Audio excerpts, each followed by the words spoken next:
श्याम। आइए भागवत जी में प्रवेश करते हैं। कल के प्रसंग में आप लोगों ने श्रवण किया, कुंडिनपुर के राजा हुए राजा भीष्मक और उनके 4 पुत्र और 1 पुत्री हुई जिसका नाम था रुक्मणी। रुक्मणी का विवाह भगवान श्री बाल मुकुंद भगवान कृष्ण के साथ हुआ। रुक्मणी रमण भगवान की जय। आगे एक बार की बात है, भगवान अपने राज्यसभा में बैठे हुए थे। यहां भगवान सूर्य का एक भक्त है सत्राजित। उसके गले में भगवान सूर्य ने एक उसे मणि दे रखी है जो बहुत दूर से चमकती है।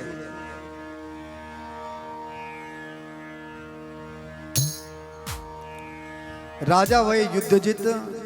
युद्धजित के 3 पुत्र हुए, शनि और अनिमित्र। अनिमित्र के हुए निम्न और निम्न के हुए सत्राजित, प्रसेन और शनि। जिसमें जो है तो सत्राजित भगवान सूर्य के परम भक्त थे और भगवान सूर्य की उपासना करते करते भगवान सूर्य जब प्रसन्न हुए उस पे, तो भगवान सूर्य ने एक मणि दी उसे। उस मणि की एक खासियत थी, वह 8 भार सोना हमेशा देती थी। 8 भार सोना होता है 180 तोला। प्रत्येक दिन इतना सोना देती थी।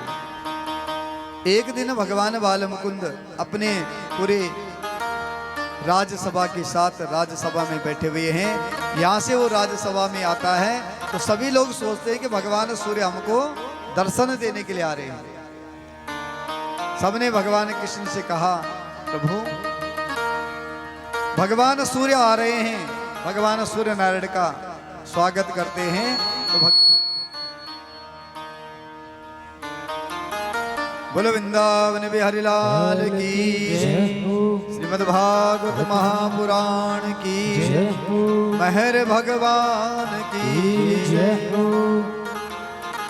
सभी लोग यथा अपने अपने स्थान में बैठ जाएं। जिसको जहाँ पे जगह मिल रही हो वह अपने स्थान में बैठ जाएं। भगवान ने कहा कि ये सूर्य नहीं, भगवान सूर्य के भक्त हैं सत्राजित और उनके गले में जो ये मणि है ये ऐसी चमक रही है मानो जैसे सूर्य देव आ रहे हों। जब सत्राजित राज्यसभा में पहुंचा तो ये मंत्रणा की कि भाई ये जो मणि है इसको राजकोष में रखना चाहिए। सत्राजित ने मना कर दिया कि मैं अपनी मणि नहीं दूंगा और मना करके जब घर आया अपने भाई प्रसेन से ये बातें कही। प्रसेन ने कहा, भैया एक दिन जो है तो मैं आपकी ये मणि धारण कर सकता हूं। और सत्राजित ने अपनी जो मणि थी जो भगवान सूर्य ने दी वह प्रसेन को दे दी। प्रसेन उसको पहन करके आकेट खेलने के लिए जंगल में गया।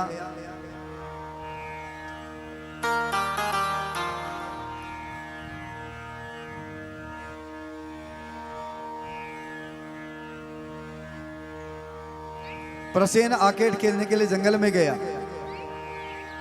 और वहां उसको शेर ने मार दिया। देखो ध्यान से सुनो, जिसको जहां पे जगह मिल रही है ना वहां पे बैठ जाएं। और ये जो अभी देवताओं का ये जो कार्य है, देवता बाद में आराम से तिलक लगाएंगे आपको भागवत के बाद।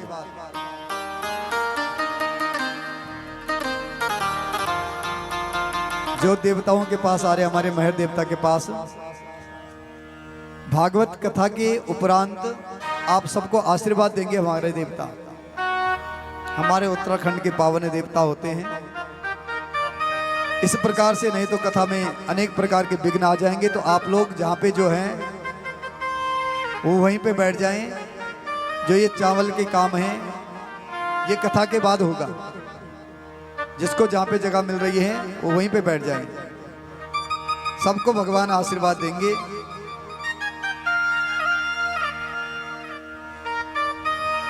प्रसेन को किसने मार दिया? शेर ने। देखो ध्यान पूर्वक से सुनो। और शेर की भिड़ंत हुई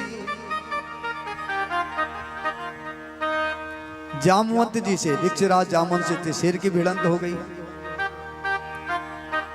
जामवंत ने शेर को मार दिया और जो मणि थी वो मणि जो है अपनी गुफा में ले गया। उनकी एक कन्या थी जामवंती, उसको खेलने के लिए दे दिया।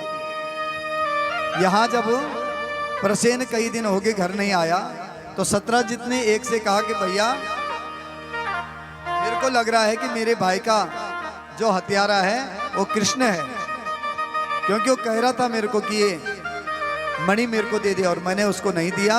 वो मणि भी उसने चुरा दी और मेरे भाई को भी मार दिया। करने करने जपन जपा, ये बात जो है तो एक से दूसरे, दूसरे से तीसरे,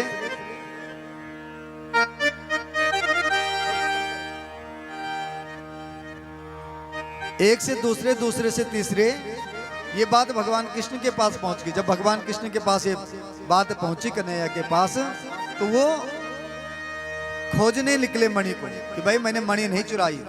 और खोजते खोजते कहां पहुंच गए? जामवंत की गुफा में। बाहर से उसने पत्थर लगा रखा था।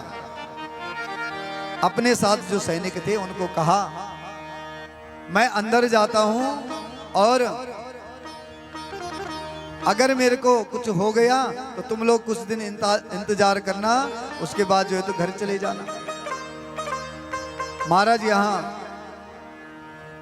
श्री कृष्ण जी भगवान जो है तो अंदर गए, जामवंत से मिले। जामवंत की जो कन्या थी जामवंती, उसके पास जो है तो मणि थी। भगवान ने कहा भाई इस मणि को हमको दे दो। इस मणि के बहाने हम पे कलंक लग गया झूठा चुराने का। इनका युद्ध हुआ 27 दिन तक। 28वें दिन जो जोर से एक थप्पड़ भगवान ने जामवंत की मारी। जामवंत की हड्डियां हड्डियां बोलने लगी और जामवंत ने कहा प्रभु मेरी हड्डियां ऐसे वैसे योद्धा से मैं हार नहीं सकता हूं। मेरे को लग रहा है आप मेरे राम अवतार के प्रभु हो, मेरे नारायण हो। भगवान ने जामवंत को दर्शन दिए राम जी के रूप में, चतुर्भुज नारायण के रूप में दर्शन दिए। और आज जामवंत ने हाथ जोड़े भगवान को, प्रभु मेरी ये कन्या है, मैं वृद्ध हो गया हूँ, आप जो है तो इनसे विवाह करो। तो भगवान का दूसरा विवाह किससे हुआ? जामवती मैया से। मणि को लेकर के घर आए, सत्राजित को दिया। सत्राजित बड़ा लज्जित हुआ कि मैंने भगवान पे झूठा आरोप लगाया। और सत्राजित ने कहा कि प्रभु मेरी की कन्या है सत्यभामा, आप इनसे विवाह कर दो। और मणि भी भगवान को दे दी। और भगवान का तीसरा ब्याह सत्यभामा से हुआ। चौथा ब्याह भगवान का भगवान सूर्य की कन्या है कालिंदी। यमुना जी ने बड़ी तपस्या की भगवान के लिए प्राप्त करने के लिए। और भगवान का विवाह कालिंदी से हुआ। एक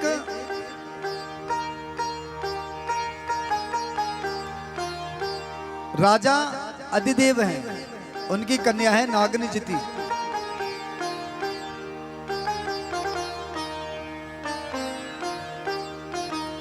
भगवान का विवाह नागनिजिति सेवा, मित्रविंदा सेवा, सत्या सेवा और लक्ष्मणा सेवा, ये 8 पटरानियां भगवान का विवाह हुआ। एक भौमासुर था, उसने सारे राजाओं को जीत करके उनकी कन्याओं का अपहरण किया कि मैं इनसे विवाह करूंगा। 16,100 कन्याओं का उसने अपहरण किया। उसकी महल में नारद जी आए। नारद जी ने देखा कि इन कन्याओं का विवाह तो भगवान के साथ होना है। बोलो वृंदावन बिहारी लाल की जय।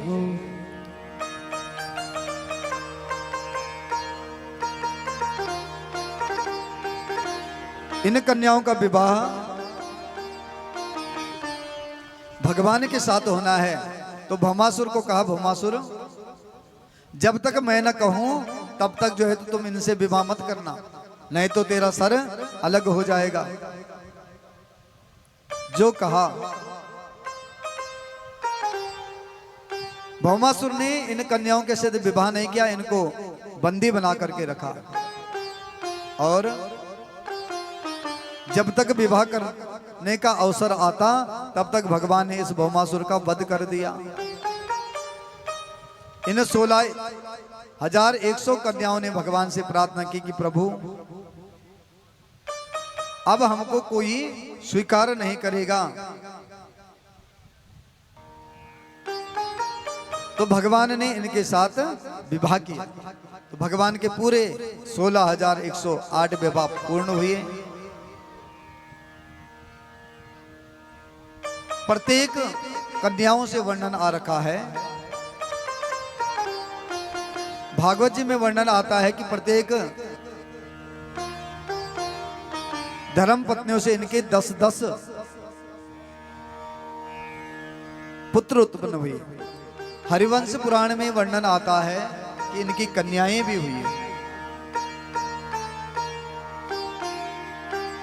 रुक्मणी से चारुमती नामक कन्या हुई, सत्यभामा से भानवी, मल्लिका, ताम्रपर्णी, जलंधा, ये 4 कन्याएं उत्पन्न हुई। इस प्रकार से भगवान का गृहस्थ चलने लगा। यहां रुक्मणी मनिया ने जन्म दिया प्रद्युम्न को। प्रद्युम्न जब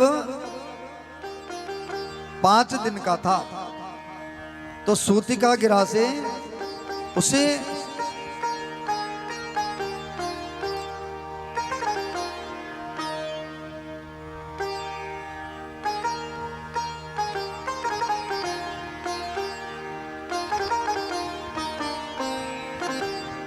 राक्षस ले गया। वहां उसको सूतिका गिरा से लेकर के उसको नदी में डाला। वहां उस बालक को मछली निकल दिया। एक मछुआरा था, मछुआरे के पास वो मच्छी आई, उसने उस बालक को मच्छी के पेट से बाहर निकाला। इस प्रकार का वृतांत आता है। आगे वृतांत आता है, बाणस्य तनयाम ऊषाम उपयेम यदुत्तमा तत्र युद्धमहुद घोरम हरि शंकर्योर महत।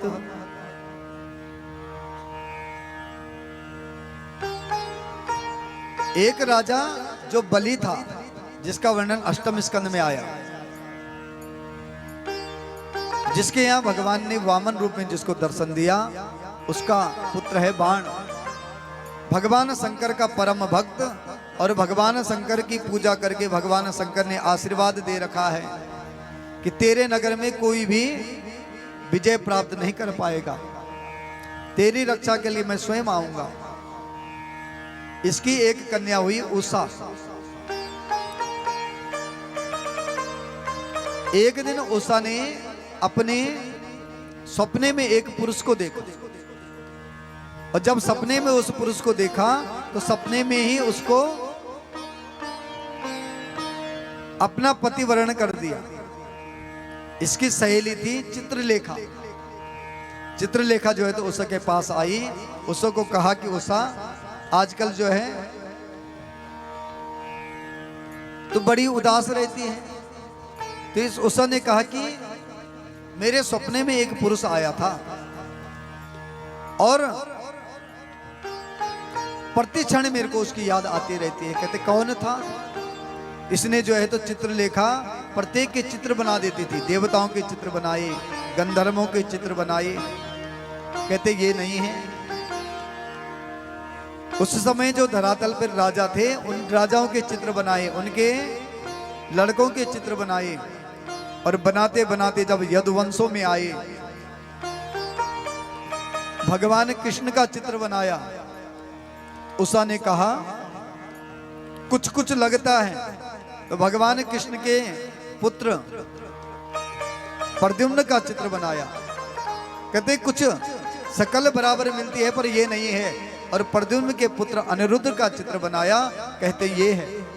उस चित्रलेखा जो है तो आकाश मंडल से अपनी माया की गति से गई और अनिरुद्ध अपने कक्ष में सो रखा था। सोते हुए अनिरुद्ध को यहां लागी।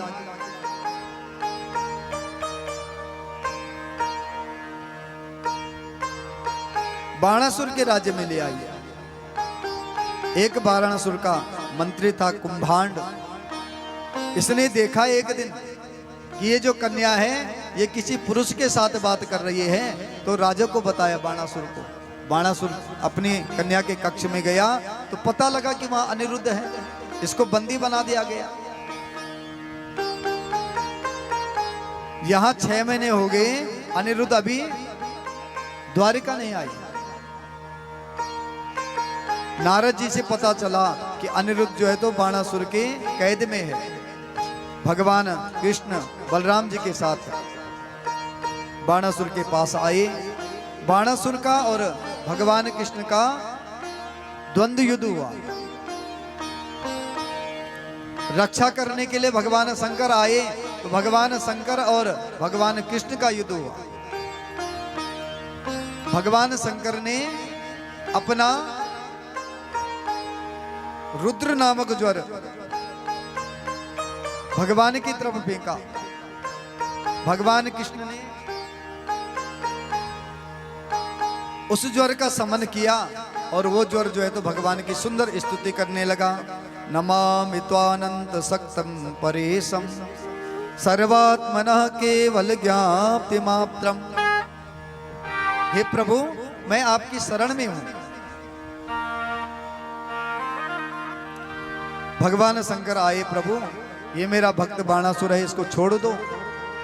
भगवान कृष्ण ने बाणासुर को माफ किया और बाणासुर की कन्या उषा और भगवान के पौत्र अनिरुद्ध का आपस में विवाह हुआ। द्वारिका आए। एक बार भगवान द्वारिका में घूम रहे थे। घूमते घूमते अपने महल में गए। यहां भगवान के जो पुत्र हैं प्रद्युम्न, सांब, भानु, प्रभानु आदि नगर फेरी में घूम रहे थे। उन्होंने क्या देखा कि एक तालाब में एक गिरगिट फंसा हुआ है। सूखे तालाब में एक गिरगिट है।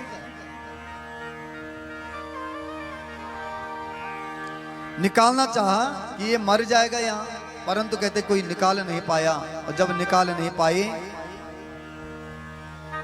तो भगवान के पास गए। भगवान से कहा, प्रभु एक गिरगिट एक तालाब में फंसा हुआ है, हमने बहुत कोशिश कर दी पर वो तो बाहर नहीं निकाल पा रहे हैं, जरा आप चलो हमारे साथ। जो भगवान कृष्ण गए, तालाब में जो गिरगिट था, भगवान के चरण जैसे उस पे स्पर्श हुए, उसने वो गिरगिट का शरीर तो त्याग दिया और उससे एक दिव्य ज्योति प्रकट हुई, एक पुरुष प्रकट हो गया। और भगवान ने उससे पूछा कि भैया तू कौन है? तो वो जो गिरगिट है वो उत्तर देता है भगवान को, निर्गो नाम नरेंद्रोहम इक्ष्वाकु तनया प्रभु दानि स्वाख्यायमानेषु यदि ते कर्ण मस्पृशम।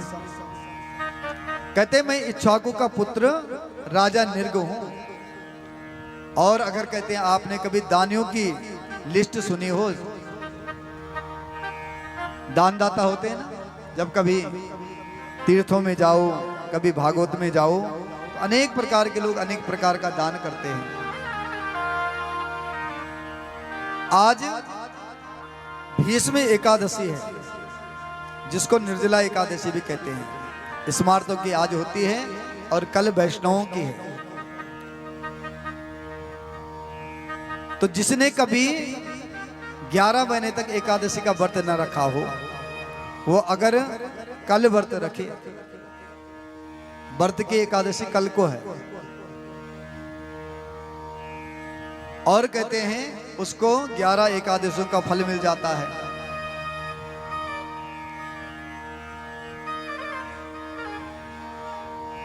यहां कहते दानियों में अगर आपने कभी नाम सुना हो तो महाराज मैंने बहुत दान किया हुआ है। कहते कितना दान किया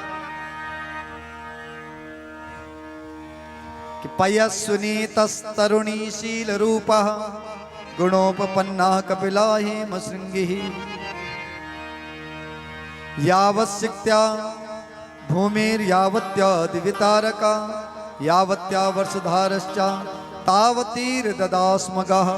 भागवत जी में आ रखा है, कहते मैंने इतने गायों का दान किया, ब्याई हुई गाय जिसके सिंगों पे स्वर्ण लगा हुआ, जिसके खुरों पे चांदी लगी हुई थी, ऐसे कहते मैंने इतनी गाय दान की जितने कहते हैं वर्षों की बूंद होती है। जितने धूलि में कण है इस पृथ्वी में, जितने मिट्टी के कण हैं, जितने बारिश के बूंदे होती है, इतने कहते मैंने गाय का दान किया। तो महाराज जब इतना दान किया तो निर्ग क्यों बने, गिरगिट क्यों बने? कहते महाराज एक बार मेरे से अपराध हो गया था कि एक गाय मैंने दान दी एक ब्राह्मण को, और मेरे पास हजारों गाय थी। क्या हुआ कि दूसरे दिन वो गाय जब ब्राह्मण अपने घर ले गए तो छूट करके मेरी गायों के बीच में आ गई, और दूसरे दिन मैंने वही गाय, मैंने पहचानी तो है ही नहीं, और वही गाय दूसरे ब्राह्मण को भी दान दे दी। अब जब वो दूसरा ब्राह्मण गाय को लेके जा रहा था, पहले वाले ब्राह्मण ने देख दिया, अरे भाई ये गाय मेरी है, तो दूसरा ब्राह्मण कहने लगा कि ये गाय तो अभी अभी राजा ने मेरे को दान दी है। दोनों राजा के पास गए। राजा ने कहा पहले वाले ब्राह्मण को कि आप 10 गाय ले लो एक के बदले, परंतु कहते नहीं माने, जो गाय दान ली है वही लेने, फालतू क्यों लेना है। दूसरे ब्राह्मण को कहा, कहते महाराज जब आपने ये दान दे दी तो मेरे को दान क्यों दी? और इतनी देर में कहते हैं उनके प्राण फिर हो गए। सांसों का तो कोई पता नहीं ना कब चल जाए सांसें।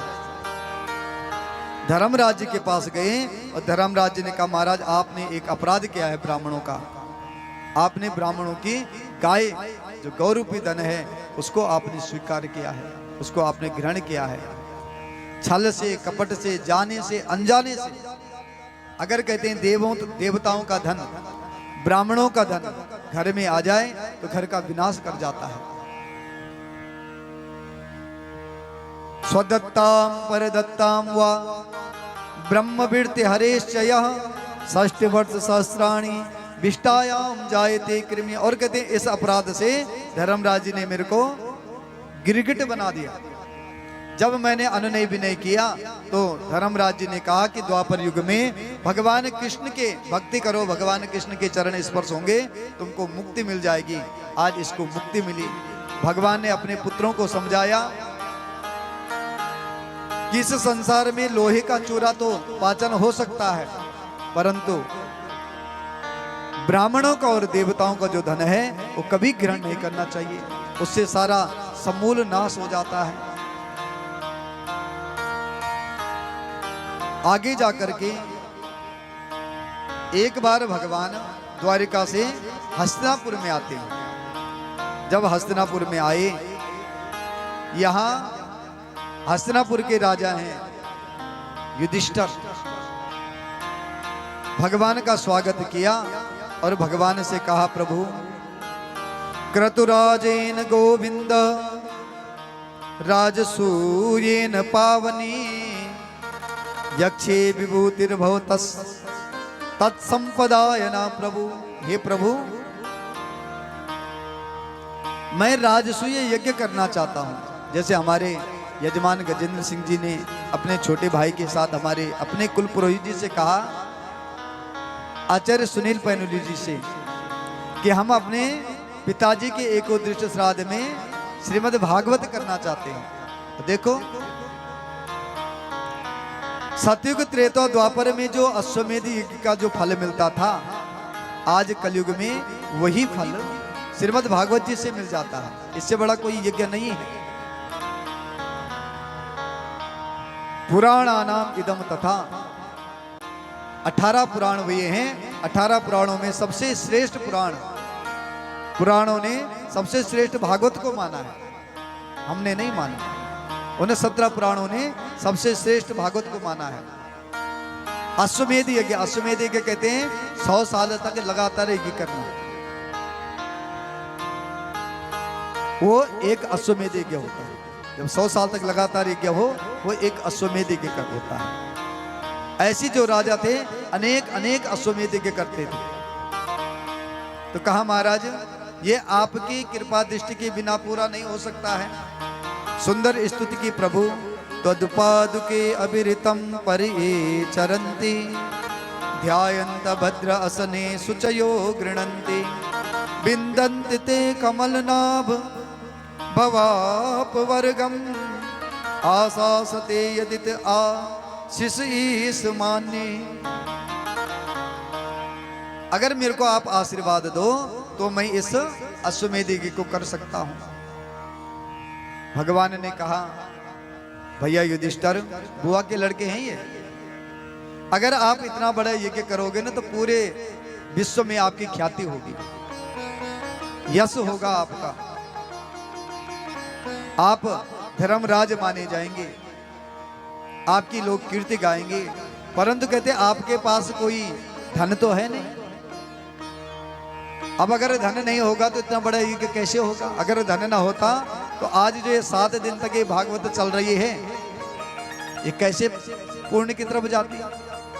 ऐसे बड़े यज्ञों के लिए धन की भी आवश्यकता होती है, और धन से बड़ी होती है मन की आवश्यकता, और साथ में होती है अपने भाई बंधुओं की आवश्यकता। बिना भाई बंधुओं के इतना बड़ा यज्ञ नहीं हो पाता है। आदिम कहे कि धन के बल पे मैं यज्ञ कर लूंगा तो नहीं हो पाता है, इसमें सबका सहयोग चाहिए। जैसे हमारे इस यज्ञ में सभी राणा परिवारों ने अपना अपना सहयोग बहुत उत्तम रीति से, उत्तम कोटि से जो है तो इस यज्ञ में दिया है। तो कहा महाराज उस समय भगवान ने कहा कि एक त्रेता युग में राजा हुए, उन्होंने इतना बड़ा राजा निमि हुए थे, इतना बड़ा यज्ञ करवाया कि उस यज्ञ में इतने ब्राह्मणों को दक्षिणा दी कि जो यज्ञ पात्र थे वो सोने के थे। तो हमारे यज्ञ पात्र होते हैं ना, कलश होते हैं, जो कलश देखो यहाँ को लगे हुए हैं ना, ये उस समय सोने के थे। राजा निमि ने सोने के बनाए थे कलश, और ब्राह्मणों को इतनी दक्षिणा दी कि ब्राह्मण उस दक्षिणा में प्रसन्न होकर के जो सोने के पात्र थे वहीं छोड़ के चले गए, लेने गए उनको। तो कहते हैं युधिष्ठिर, जो किसी की वस्तु न हो उस वस्तु पे अधिकार किसका होता है? राजा का, है ना। हमें कोई अज्ञात कोई धन मिल जाए, उस धन पे सरकार का, वो धन सरकार का होता है। तुम ऐसा करो, उस धन को ले आओ, उस धन से अपना यज्ञ करो। तो महाराज यज्ञ करने के लिए सारे राजाओं में पहले तुम्हारे अनुकूल होने चाहिए, नहीं तो अश्वमेध यज्ञ जो करते तो दूसरा राजा उसे करने नहीं देता था, युद्ध होते थे बड़े बड़े। यहां कहा भैया नकुल, सहदेव, भीम, अर्जुन, युधिष्ठिर को सबको अलग अलग दिशा में भेजा। सहदेवम दक्षिणमास्यात्, सहदेव को दक्षिण दिशा में भेजा कि सारे दक्षिण दिशा में जितने भी राजा हैं उनको उन पे विजय प्राप्त करो। नकुल को पश्चिम दिशा में भेजा। यहां युधिष्ठिर स्वयं पूर्व दिशा की रक्षा कर रहे हैं, और भगवान ने अर्जुन और भीम को साथ लेकर के उत्तर दिशा में गए, जहां का राजा कौन है? जरासंध। जरासंध के यहां पहुंचे। जरासंध का एक नियम था, स्नान करके प्रातः स्नान करता, भगवान सूर्य को अर्घ्य देता। ओम ह्रीं घृणी सूर्याय आदित्याय नमः ये भगवान सूर्य का मूल मंत्र है। इस मंत्र से भगवान को जल चढ़ाना चाहिए। ओम ह्रीं घृणी सूर्य आदित्याय नमः। इस मंत्र का जो 108 बार जाप करता है, भगवान उसकी बड़ी कीर्ति फैलाते हैं। जरासंध का यश बैठ गया और सूर्य नमस्कार करने के बाद जो उसके पास ब्राह्मण आता उसको जो है तो उसकी इच्छा पूरी करता, उसको दान देता। यहाँ भगवान कृष्ण अर्जुन और भीम को लेकर के ब्राह्मणों के वेश में आए और जरासंध से जब जरासंध ने सूर्य अर्घ्य दिया सुबह स्नान करके, तो मांगा उससे, क्या मांगा? युद्धम नो देहि राजेंद्र द्वंद्वसो यदि मन्यसे युद्धार्थ नो वयम प्राप्त राजन्यानान कांक्षिणा। हे राजन, अगर आपका नियम है कि आप किसी ब्राह्मण को खाली हाथ नहीं भेजते हो, तो हमारी इच्छा है कि आप हमसे युद्ध करो। युद्ध का दान आपसे मांग रहे हैं।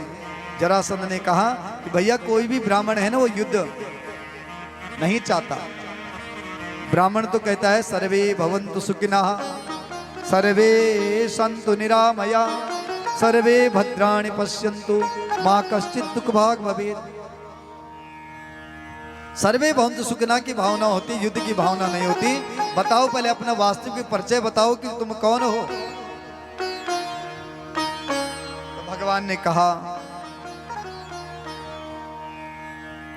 असो वृकोदरो पार्था तस्य भ्राता अर्जुनो ययम् अनयोर्मातुलीयम् कृष्ण जाने तेरुपु। ये जो मोटे शरीर के हैं ये भीम है, और ये जो दूसरे धनुधारी हैं ये जो है इसका छोटा भाई अर्जुन है।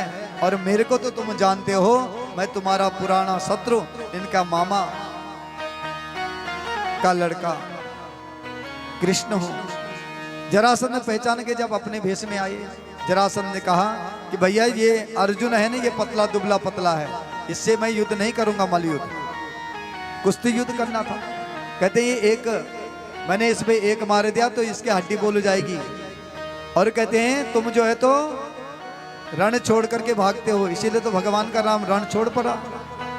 जब कहते मैंने तुम्हारी मथुरा में आक्रमण किया, तुम वहां से रण छोड़ करके भाग गए थे। कहते जिसने युद्ध के बीच में भागना है वो युद्धी, वो जो है तो योद्धा नहीं हो सकता, इसलिए तुम्हारे से भी मैं युद्ध नहीं करूंगा। रहा कहते हैं भीम, भीम कहते हैं मेरी बराबरी का है, मैं जो है तो भीम से युद्ध करूंगा। महाराज इनका युद्ध, भीम का और जरासंध का युद्ध पूरे 27 दिन तक चला। कैसे 27 दिन तक चलता? जरासंध जब भीम के गदा मारते तो भीम जो है तो 10 कदम पीछे हटता था, और भीम जब जरासंध के गदा मारते तो जरासंध 2 कदम पीछे हटता। 27 दिन की युद्ध में भीम की जो है हड्डी हड्डी हिलने लगी, हड्डी बोलने लगी। और युद्ध की सबसे बड़ी खासियत क्या थी? आजकल की तरह नहीं कि तू मेरा शत्रु है तो मैं तेरे को देख नहीं सकता। जरासंध के यहाँ मेहमान बन के आ रखे थे। दिन में तो युद्ध करते और रात को जरासंध भीम के पास जाते और तेल की मालिश करते, भैया कहीं ज्यादा जोर से तो नहीं लगे। इस प्रकार से देखो युद्ध होता था। आज भीम ने कहा कृष्ण अच्छा मरवा दे तूने मेरे को, मैं इससे नहीं सक सकता। तो कहते हैं भैया तुमको युद्ध करने में बड़ा मजा आता है, जब युद्ध के बीच में कभी देख भी लिया करो, अपने बल पे इतना घमंड मत करा करो, क्योंकि 3 प्रकार के योद्धा माने गए हैं। बलि 3 प्रकार के होते हैं। वृद्ध कौन कौन होते हैं? कोई तो बल से वृद्ध होता है, बल वृद्धि, धन वृद्धि, आयु वृद्धि तथैवचा। कोई आयु से वृद्ध होता है ना, और कोई धन से वृद्ध होता है, कोई बल से वृद्ध होता है। परंतु कहते हैं ते अपि ज्ञान वृद्धिश्चा किम करा शिष्य किम करा। उनमें सबसे बड़ा कौन होता है? जिसकी बुद्धि बड़ी हो, वो अपनी बुद्धि से धनवान को भी छोटा कर लेता है, बलवान को भी छोटा कर लेता है, और आयु पे भी विजय प्राप्त कर लेता है अपनी बुद्धि से। कहते हैं जब युद्ध होगा तो मेरी तरफ देखना। महाराज जैसे 28वें दिन का युद्ध हुआ, जब भीम के गदे पड़े तो भीम ने भगवान की तरफ देखा, भगवान ने एक त्रिना उठाया, उसके 2 पीस किए और फेंके। भीम समझ गए। भीम ने जरासंध के एक पांव अपने एक पांव के नीचे दबाया, दूसरा पांव उठाया, जरा फेंका तो वो क्या हो गए, दोनों टुकड़े फिर मिल गए और फिर जो है तो युद्ध करने लगे। ये जो जरासंध था जब ये पैदा हुआ तो अलग अलग भागों में हुआ था ये पैदा। इसकी माँ ने इसको जंगल में फेंक दिया। वहां एक जरा नामक राक्षसी थी, उसने अभी मंत्र किया और इसको जोड़ दिया। तब से ये इसके टुकड़े अलग होते जुड़ जाता। फिर जो है तो जरासंध ने गदा मारी, फिर देखा दोनों टुकड़े किए और एक टुकड़ा अलग दिशा में और विपरीत दिशाओं में उस दोनों टुकड़ों को भेजा। जो भीम ने ऐसा किया, जरासंध का अंत हुआ। अंत होने के बाद महाराज यहां अश्वमेध यज्ञ शुरू हुआ। अब अश्वमेध यज्ञ में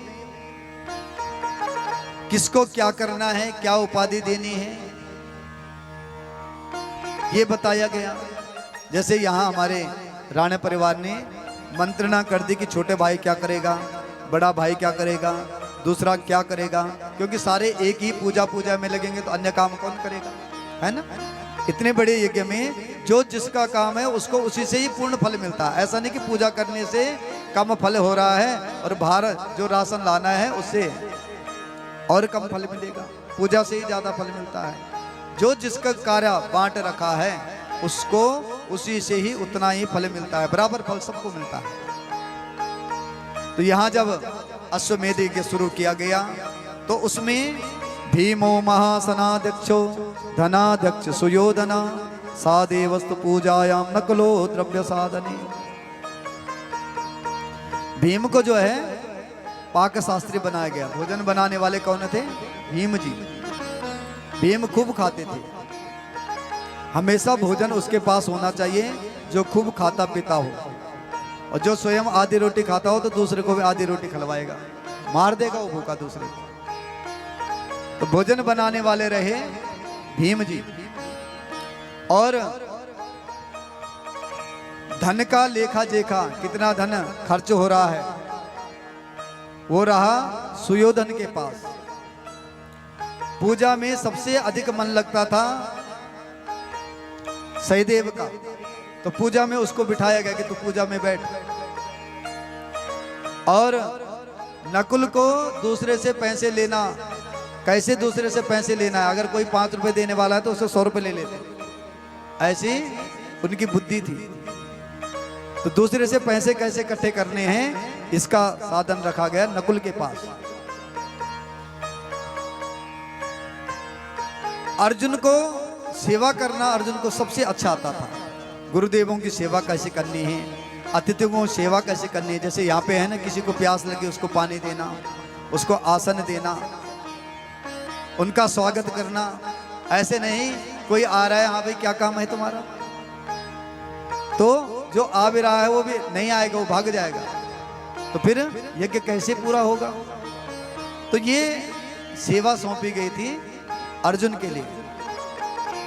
और इतने यज्ञ में जैसे आप सबके हैं ना, किसी की पादुका कहीं है, किसी की पादुका कहीं है, तो उनको सुरक्षित और जाते हुए सबकी पादुका भी मिल जाए। कभी कभी ऐसा होता है ना, कोई दूसरी पादुका पहन करके चला जाए, है ना। उसका काम था भगवान कृष्ण का कि कोई चोरी तो कर ही नहीं सकता है, तो भगवान कृष्ण ने सबकी पादुका का काम संभाला। महाराज जब यज्ञ शुरू हुआ तो कहा कि इसमें सबसे पहले किसकी पूजा होनी चाहिए। तो युधिष्ठिर ने कहा कि कहते हमारे सुख दुख में भाई तो सबसे अधिक काम कृष्ण आए, इसलिए मैं अपना जीवन का अपना यज्ञ करवा रहा हूं, मैं इनकी पूजा करूंगा सबसे पहले। तो वहां पे शिशुपाल, दंतवक्त्र, सल, द्विविद, अनेक अनेक राजा थे। कहते हैं यहाँ पे युधिष्ठिर जैसे, विश्वामित्र जैसे बड़े बड़े ऋषि मुनि हैं, कहते हैं इनको छोड़ करके तो इस ग्वाले से पूजा कराएगा, इस ग्वाले की पूजा करेगा। उन्होंने आनाकानी कर दी। यहाँ शिशुपाल जो है तो गाली देने लगा। शिशुपाल जो है तो भगवान कृष्ण की बुआ का लड़का है। जब ये शिशुपाल पैदा हुआ इसके 4 हाथ थे और रोता कैसा था, जैसे गधा रोता है। आकाशवाणी हुई सत्य के लिए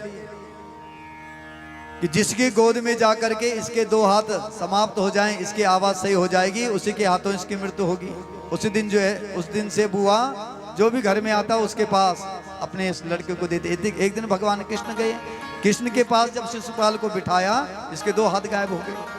आवाज भी सही होगी, बुआ समझ गई इसी के हाथों ये मारा जाएगा। आज कृष्ण के पास आए, कृष्ण मेरी लड़कियों को मत मारना। कहते बुआ तेरे लड़के को क्यों मारूंगा मैं, ये तो मेरा भाई है। सब कुछ समझाया। भगवान ने कहा देख, मैं ये तो नहीं कहता हूं कि नहीं मारूंगा, अगर इसने अपराध अधिक कर दिए तो फिर तो छोड़ूंगा नहीं, परंतु बुआ तेरे को वचन देता हूं 100 अपराध इसके एक साथ माफ करूंगा मैं। तो बुआ ने कहा कि तू द्वारिका में रहने वाला, हम यहाँ हस्तिनापुर में रहने, बहुत दूर का अंतर है ना। द्वारिका में हस्तिनापुर में कम से कम 1000-1500 का किलोमीटर का अंतर है। कहते कभी कभी मिलना होगा तो एक दिन में अगर कोई मिलता है तो अपराध कहाँ करेगा। कहते बुआ बिल्कुल सही है, अगर ये अपराध नहीं करेगा तो नहीं मारूंगा। यहाँ जब शिशुपाल गाली देने लग गया, भगवान कहने लगे मत दे शिशुपाल, चुप हो जा। यहाँ युधिष्ठिर उठे खड़े, भीम उठे, अभी इसको मारता हूँ। कहा भैया चुप हो जाओ, तुमसे ये मरने वाला नहीं है। शिशुपाल को 91, 92 नहीं रुका, फिर गाली दी 93, जो कहा 98, 99, 100। शिशुपाल अब चुप हो जा। जो शिशुपाल ने कहा तुस ग्वाले से कौन डरता है, जो चक्र निकला, चक्र ने जो शिशुपाल की गर्दन अलग कर दी। शिशुपाल मर्दन भगवान की जय। वहां पे उसकी सहायता दंतवक्त्र ने की। ये जो दंतवक्त्र है ये पहले जन्म में ये जो शिशुपाल था हिरण्याक्ष था, और जो दंतवक्त्र था ये हिरण्यकश्यप था।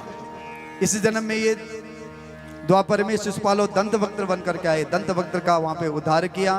आगे जाकर के सुखदेव जी कहते हैं राजन, एक भगवान का मित्र वासुदाम, द्वासुपर्णा सयुजा सकाय समान वृक्षम परिस्वजाते। सुदाम जिनका नाम है, दाम कहते हैं इंद्रियों के लिए, सु कहते सुंदर, जिनकी इंद्रियां इतनी सुंदर है कि वो कभी विषयों में लगती ही नहीं है, ऐसे सुदाम भगवान के परम मित्र हुए गुरुकुल से ही। और सुदाम कोई गरीब नहीं थे,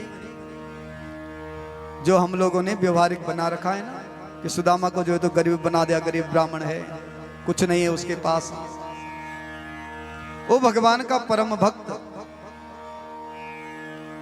और दंत कथाओं में आता है ना कि सुदामा ने भगवान के क्या खाए, चने खाए। केवल दंत कथा है, वास्तव में कहीं प्राप्त नहीं होता, कहीं नहीं लिखा हुआ है, न भागवत में लिखा हुआ है, न इन अन्य 17 पुराणों में लिखा हुआ है कि उन्होंने चुरा करके चने खाए। अब होता है ना 1 की 2 की, पता तो है नहीं, 2 की 4 लगा दी। एक बार एक बनिया था ना, बनिया जा रहा था दिशा में, दिशा समझते हो आप, दिशा किसे कहते हैं, शौच करने को पहले बाहर जाते थे। तो जब गया तो जैसे ही वो शौच करने बैठा, एक कौवे का पंख उड़ा और उसके पेट से बाहर आ गया। उसने सोचा कि मेरे पेट से आए ये बाहर। अपनी पत्नी को कहा और कहा कि किसी से मत कहना, परंतु ऐसा ऐसा हुआ। उसने अपनी सहेली से कहा, सहेली ने दूसरे से कहा कि फलाने की जो है तो जो पति है ना, उसके 2 पंख निकले कौवे के उसके पेट से। उसने तीसरे से कहा, उसने कहा 1 कौवा निकला। चौथी ने कहा 4 कौवे निकले, 4 कौवे से 50 कौवे हो गए। तो बातें ऐसी चल जाती है। अगर बातें पूरी पता ना हो ना तो भगवान के जो चरित्र है ना उसके साथ कभी खिलवाड़ नहीं करना चाहिए। हम लोगों के पास उत्तर मध्य में कहते 10वीं के लिए 10वीं में एक किताब आती थी, उसका नाम था द्वासुपर्णा। उसमें भगवान कृष्ण का, बलराम जी का बहुत अच्छा चरित्र है। उसमें लिखा हुआ है कि इनकी मित्रता कैसी हुई। जो चने थे, चने का क्या व्यवस्था थी कि जब ये सांदीपनी गुरु के आश्रम में पढ़ते थे तो एक दिन गुरु ने इनको लकड़ी के लिए भेजा, लकड़ी चुनने के लिए, यज्ञ के लिए लकड़ी लानी पड़ती थी। हम लोग भी लाते थे लकड़ियां, हवन करने के लिए, सुबह प्रातः काल हवन होता था, उसके लिए लकड़ी चुननी पड़ती थी। तो गुरु माता से प्रणाम करके जा रहे थे, तो छोटे छोटे थे, गुरु माँ को दया आ गई और कहा कि मेरे पास कुछ चने पड़े हुए हैं, इनको जो है तो उनको दे दूंगी। इतने में दुर्वासा जी आए और दुर्वासा जी ने कहा माता भिक्षा दे दो। तो गुरु माता ने कहा कि मेरे पास भिक्षा के लिए कुछ नहीं है। और दुर्वासा जी सब कुछ जानने वाले, ध्यान किया और कहा अंदर चने थे, मेरे को चने तो दिए नहीं, ये चने किसके लिए रखे हुए थे। और आज वहां साफ दे दिया कि माता जिनको भी तू ये चने देगी ना वो निर्धन हो जाएंगे, जीवन में वो बिल्कुल निर्धन हो जाएंगे, उनके पास कभी लक्ष्मी नहीं रहेगी। ये बातें सुदामा ने सुनी। उसके बाद दोनों वहां गए, वो चने जो है तो गुरु माता ने दिए कि दोनों खा लेना। अब जब जंगल में गए तो जंगल में उस दिन में बहुत बारिश हो गई। अब जैसे पहले हमारे नाला आता था ना, तो नाला पार करना पड़ता था, अब तो पुल बन गए। ऐसे उस समय नाला पार करना पड़ता, बहुत बड़ी बाढ़ आ गई, नाला पार कैसे करें। बारिश रुकी नहीं, नाले का पानी कम हुआ नहीं, और वो जो है तो रात को वहीं रुक गई। नीचे जो है तो कृष्ण पेड़ के नीचे और सुदाम जो है पेड़ के ऊपर। कृष्ण ने कहा भैया ये कोई बात होती है, अगर कोई जंगली जानवर आ गया तो पहले मेरे को खाएगा, मैं तेरे से छोटा हूं। तो कहा भैया तू ऊपर चढ़ ले। अब भगवान कृष्ण को ऊपर बिठा दे, अपना आप नीचे बैठ गए।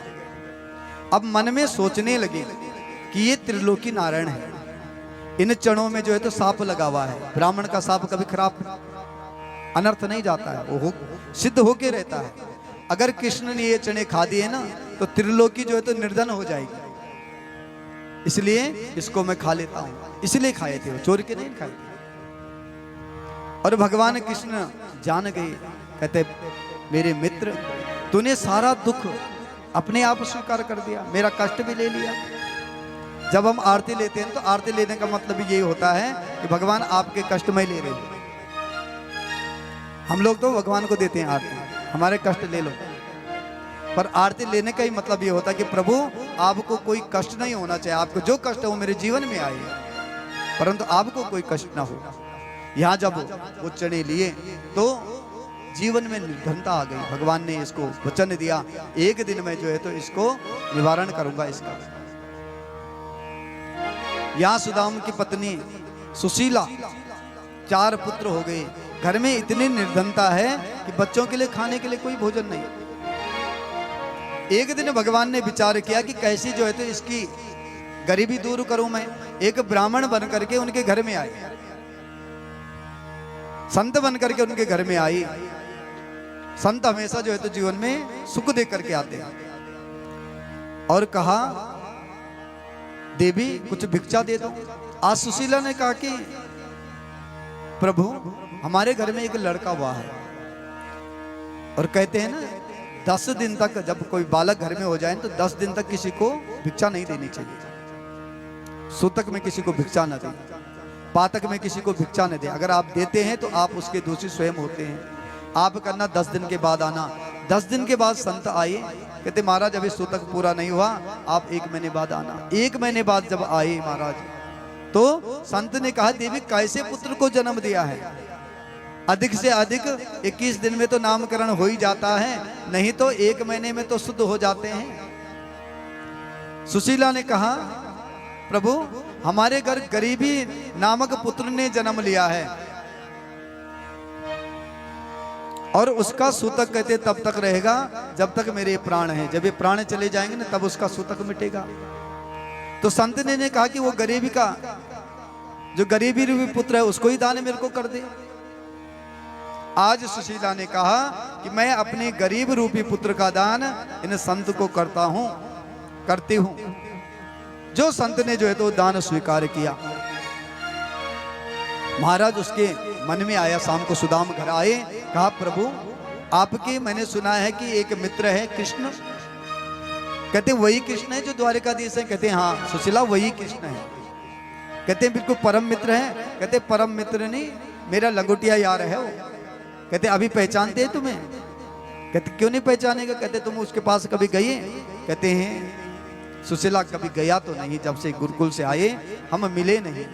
कहते तुमको मिलने जाना चाहिए। आज सुदाम रोने लगे। कहते मिलने तो जाता, परंतु कहते हैं शास्त्र क्या कहता है, जब कभी अपनी स्थिति खराब ना हो न तो अपने परम मित्र के पास नहीं जाना चाहिए, अपने रिश्तेदारों के पास नहीं जाना चाहिए। वो सोचेंगे कि कुछ मांगने आया हुआ है, आज तक तो आया नहीं, आज कैसे आ गया। सुशीला ने कहा प्रभु मांगना मत, उनके दर्शन के लिए तो चले जाओ ना। जो दर्शन के लिए गए, कहा कुछ दे दे। तो यहां सुशीला ने 4 घरों में गई। याचित्वा चतुरो मुष्टिन विप्रान पृथक तंडुलान चैल खंडेन तान बद्ध्वा प्रते पादातुपायनो।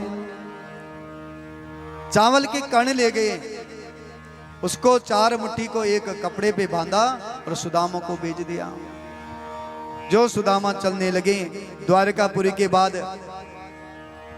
आगे आगे चलते हैं।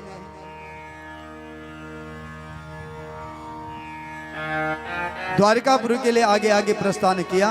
यहां जब सुदामपुरी नगर समाप्त हो गया तो महाराज समुद्र आया। नदी किनारे नौका बनकर के भगवान आए और अंधेरे में जो है तो नौका पार जब हुई, प्रातः काल सूर्य उदय होते ही वह नौका जो है द्वारिका के पास पहुंच गई। जो द्वारिका के पास नौका पहुंचे, वहां पहरेदार आवाज लगा रहे हैं द्वारिका 6। और सुदामा जी ने सुना कि 6 द्वारिकाएं। वहां जो द्वारपाल थे उनको पूछा महाराज वो द्वारिका कौन है जिनके राजा जो है तो कृष्ण है। कहते कौन कृष्ण? कहते यहाँ कोई कृष्ण नहीं रहते, यहाँ तो श्री अखिल कोटि नायक सर्वनियंता जगताधार श्री कृष्णचंद्र महाराज जी निवास करते हैं, वो यहाँ के राजा हैं। कहते हैं वही हैं, इतना बड़ा नाम मेरे को नहीं आता। कहते हैं उनका महल कौन सा है? कहते हैं जो बीच में सबसे बड़ा महल दिख रहा है वहां पे जाओ। सुदामा जी वहां पे गए और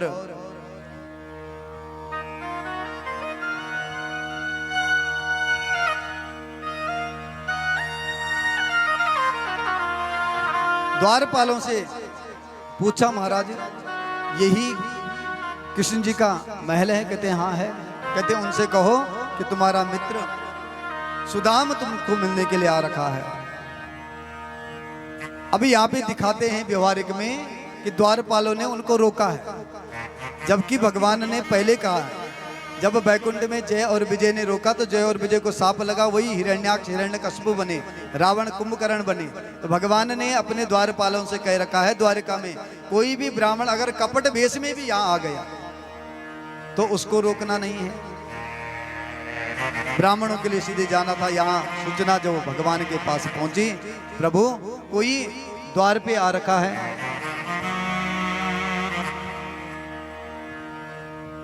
अपना नाम सुदाम बता रहे हैं। जैसे भगवान ने सुना सुदाम, भागते भागते यहां सुदामा के पास पहुंचे। सुदामा सोच रहा है कि ये कृष्ण इतना बड़ा राजा मेरे को पहचानता है कि नहीं पहचानता है। भगवान दौड़ते भागते, यहाँ मैया रुक्मणी ने देखा ऐसा कौन सा मेहमान आज आ गया जिसको मिलने के लिए भगवान इतने आतुर हो रहे हैं। कहीं भगवान का जो है तो पीताम्बर पड़ा, कहीं भगवान का मुकुट पड़ा। और जो सुदामा के पास आए, शीस पगान तना जग में अस जान बसे के, ग्राम से आया धोती फटी से लटू डुब की, और प्राही उपापन की समसाया। द्वार खड़े तुझ दुर्लभ देखी, रहो जन सो वसुधा बे आवा। पूछत दीन दयालु को धाम बतावत अप, नाम सुदाम बतावत आपनो नाम सुदाम। जो भगवान उसके पास पहुंचे, उसने गले लगाया और सुदामा को अपने सिंहासन पर बिठाया। एक बार भगवान कीर्तन का नाम का संकीर्तन, उसके बाद जो है तो आगे कथा में प्रवेश करेंगे। बोल कृष्ण कन्हैया लाल की जय। अरे द्वार पालो, अरे द्वार पालो, कन्हैया से कह दो। हरिद्वार पालो, श्री राधे। कन्हैया से कह दो। हरिद्वार पालो, कन्हैया से कह दो। किधर से सुदामा गरीब आ गया है। किधर से सुदामा गरीब आ गया है। हरिद्वार पालो, कन्हैया से कह दो। हरिद्वार पालो, कन्हैया से कह दो। हरिद्वार श्री राधे। बड़े तालियों का साथ कन्हैया से कह दो। हरिद्वार पालो, कन्हैया से कह दो। इधर से सुदामा गरीब आ गया है। इधर पे सुदामा गरीब आ गया है। इधर सुदामा गरीब आ गया है। इधर पे सुदामा गरीब आ गया है।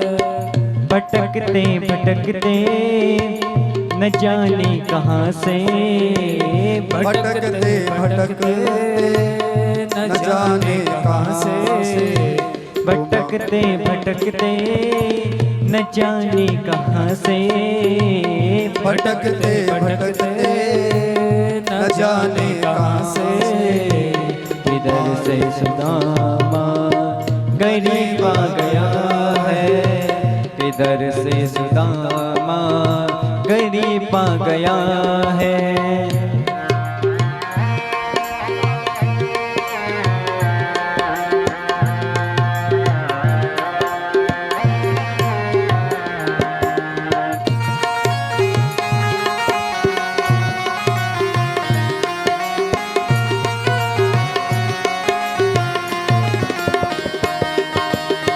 न सर पे है पगड़ी, न तन में पजामा।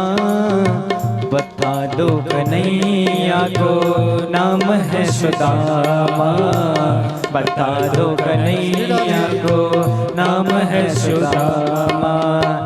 एक बार मोहन से जाकर कह दो। एक बार मोहन से जाकर कह दो। सखा बरसी पा गया बड़े प्रेम से मिलने शिरास मीर आ गया है। हरिद्वार पालो, कन्हैया से कह दो। हरिद्वार पालो, कन्हैया से कह दो। इधर पे सुदामा गरीब आ गया है। इधर पे सुदामा गरीब आ गया है।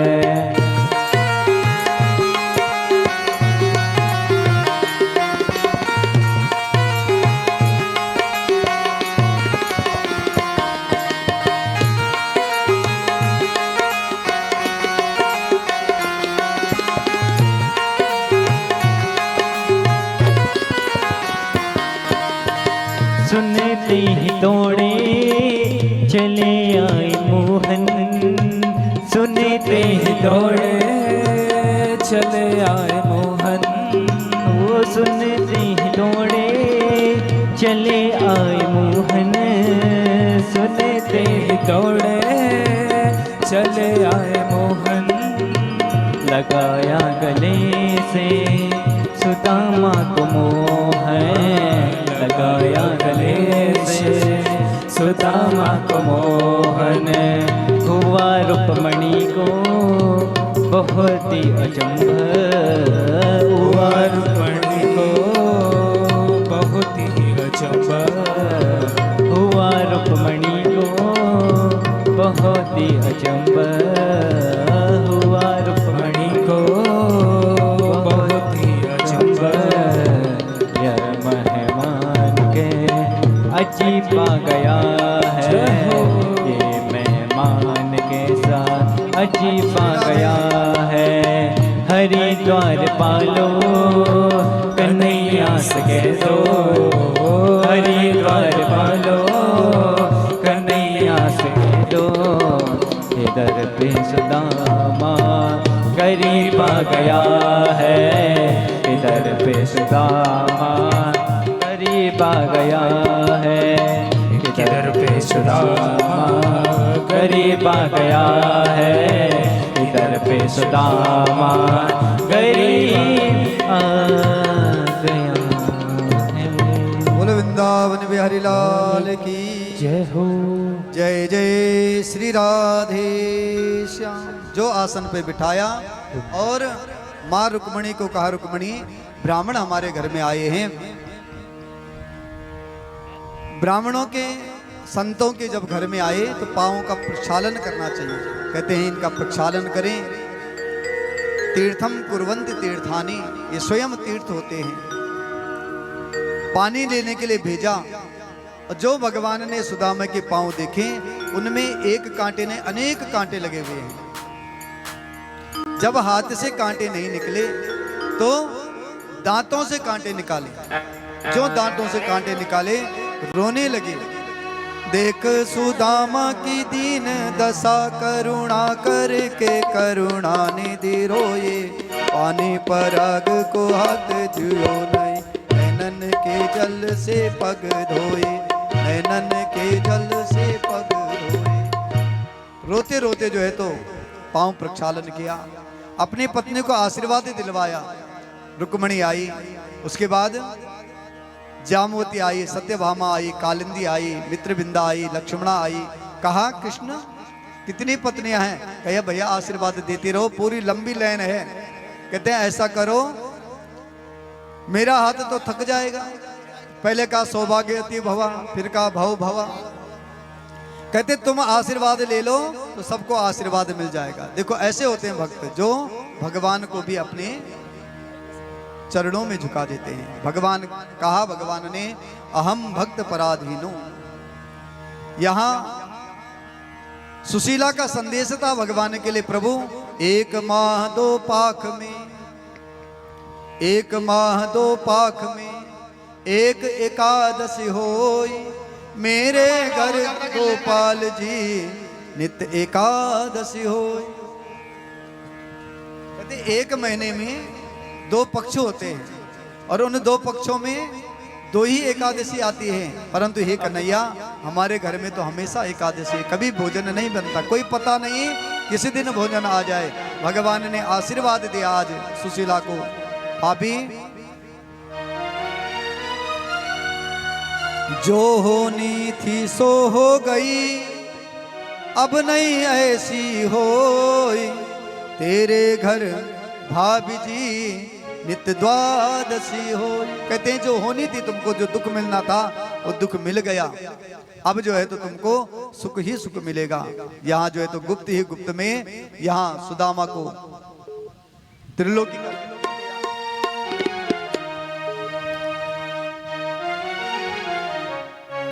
आगे जाकर के भगवान कुरुक्षेत्र में आते हैं।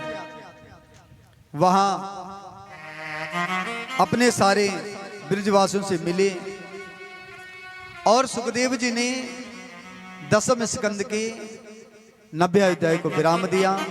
11 स्कंद में 31 अध्याय आते हैं। कहा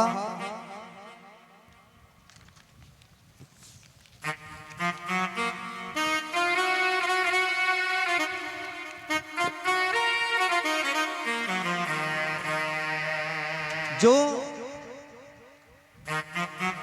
ऋषभदेव जी थे उनके 100 पुत्र हुए।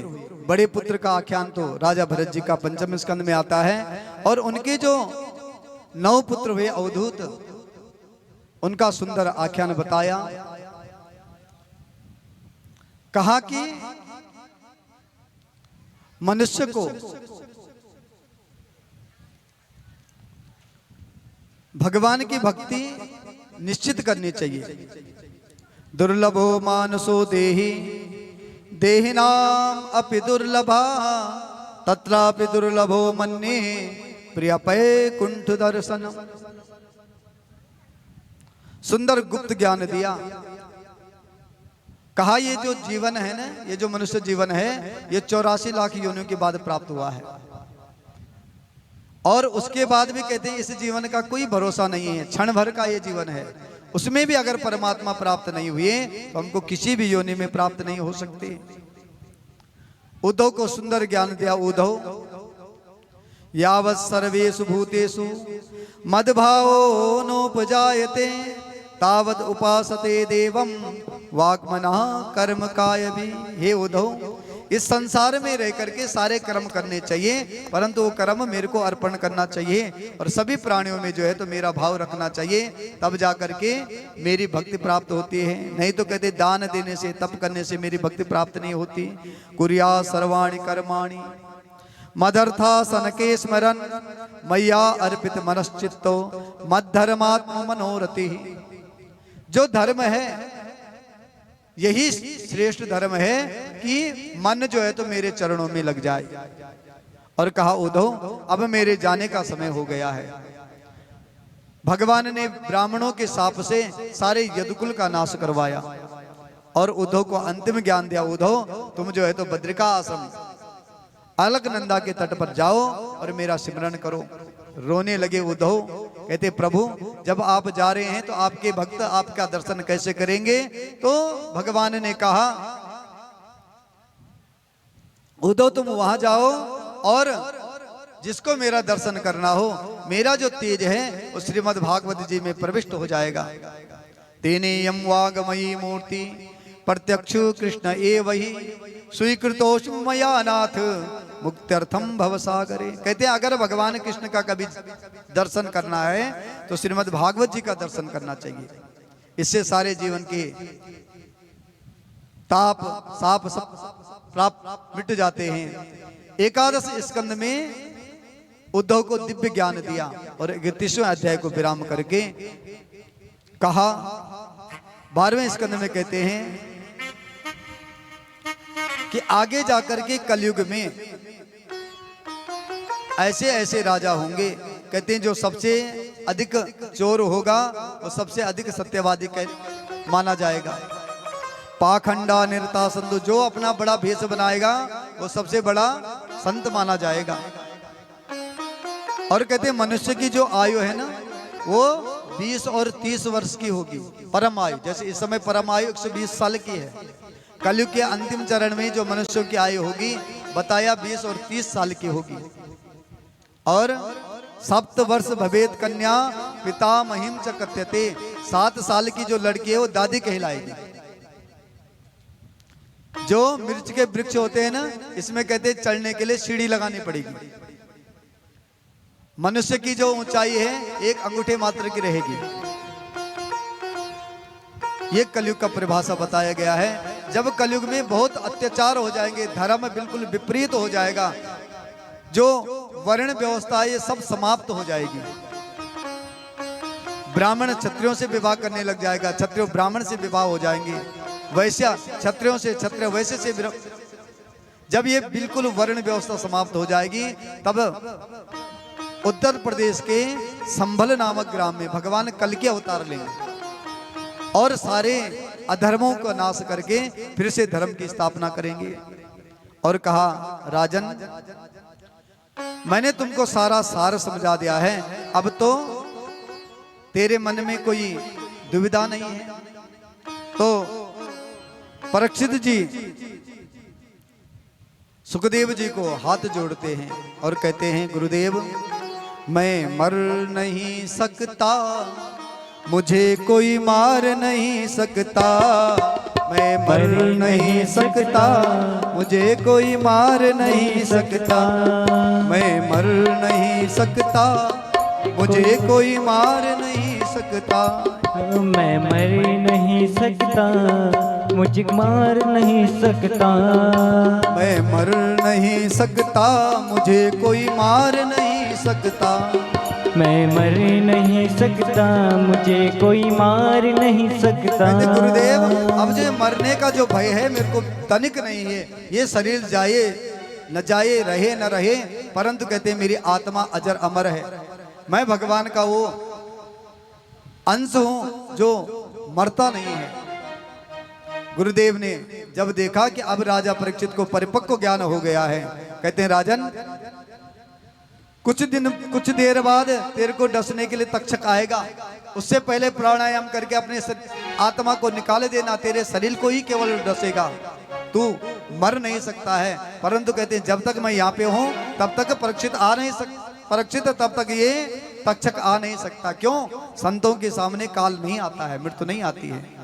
गुरुदेव को विदा दी, कहा सुखदेव तुम्हारी जय जय हो, गुरुदेव तुम्हारी जय जय हो, सुखदेव तुम्हारी जय जय हो, गुरुदेव तुम्हारी जय जय हो, गुरुदेव तुम्हारी जय जय हो, गुरुदेव तुम्हारी जय जय हो, सुखदेव भगवान की जय। सुखदेव जी जो है तो यहाँ से प्रस्थान करते हैं और एक ब्राह्मण, ये जो तक्षक है ये सांप के वेश में नहीं एक ब्राह्मण के वेश में आता है। इनको कश्यप जी रास्ते में मिलते हैं। कश्यप जी से भेंट होती हुई तुम कहाँ जा रहे हो? कहते आज तक्षक राजा को डसेगा और मैं जो है तो उसको बचाऊंगा राजा को। कहते मैं तक्षक हूं, अगर तुम्हारे पे ऐसे मंत्र शक्ति है तो एक बड़ का पेड़ था वहां पे हरा भरा, उसमें कई पक्षियां थी। कहते मैं इसको डसूंगा तो राख बन जाएगा और तुम्हारे मंत्रों पे इतनी शक्ति है तो इसको जीवित करके देख लेना, तो मैं मान जाऊंगा कि तुम तक्षक से राजा को बचा सकते हो। जो उसने जो है तो पेड़ को डसा, पेड़ पूरा राख हो गया, उसके ऊपर जो चिड़िया थी वो राख हो गई। यहाँ कश्यप जी ने जो है तो गायत्री मंत्र को अभिमंत्रित किया, जो जल उसमें छोड़ा तो उस राख से बीज बना, बीज में अंकुर फूटा, अंकुर ने वृक्ष का रूप धारण दिया, वृक्ष से पत्ते आए और पत्तों के ऊपर जो चिड़िया थी वो प्राप्त हो गई। राजा तक्षक पता चल गया तक्षक को कि अवश्य प्रभु क्यों बचाना चाहते हो? कहते धन की आवश्यकता है। कहते धन मैं तुम्हें दे देता हूं।